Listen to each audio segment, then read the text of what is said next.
The Sony A7R VI, the camera that's about to make the A7R V look like a toy.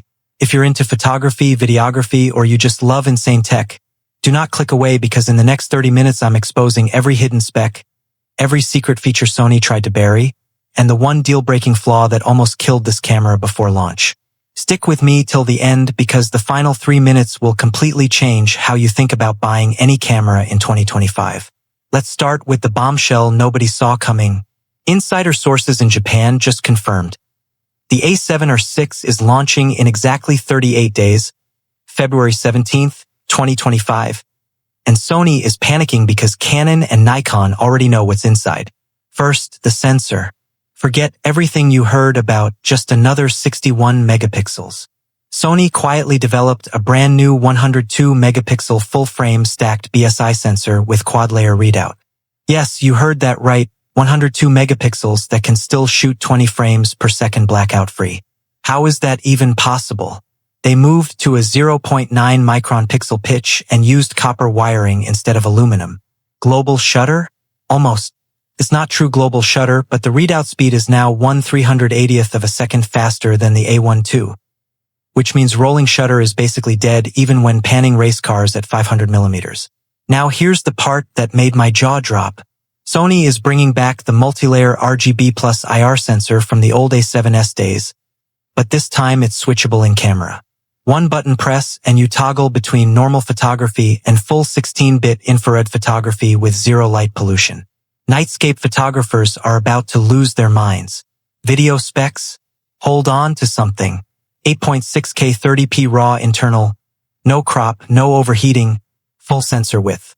4K 120p with 14 plus stops dynamic range because they finally licensed Canon's dual gain output tech. Yes, Sony actually paid Canon for once. And for the run and gun creators, 10-bit 4K 60p oversampled from 8K with active cooling that stays under 40 decibels. You can film a wedding ceremony and nobody hears the fan. The new Bion's X2 processor is running dual AI units.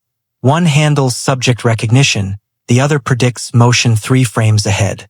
Bird photographers. It now recognizes individual bird species and pre-focuses on the eye before the bird even takes off. I've seen the test footage. It's actually scary. The body? They fixed everything we hated. Fully articulated screen that flips 180 degrees for vlogging but also tilts upward like the FX3 for low-angle work. CF Express Type B Plus UHS2 dual slots because pros begged for it. Weather sealing rated to IP57. They literally submerged a pre-production unit in a fish tank for 30 minutes on video. And yes, they finally gave us the tall grip from the A12. Battery life jumps to 870 shots per charge. But here's where it gets controversial.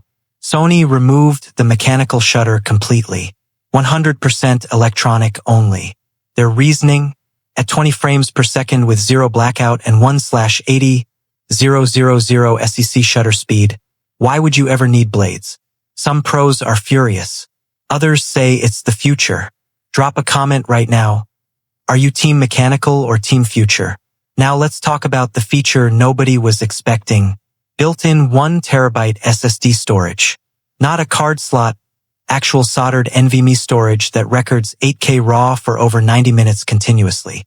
You can literally walk into a shoot with no cards. Price for that version? $6,800.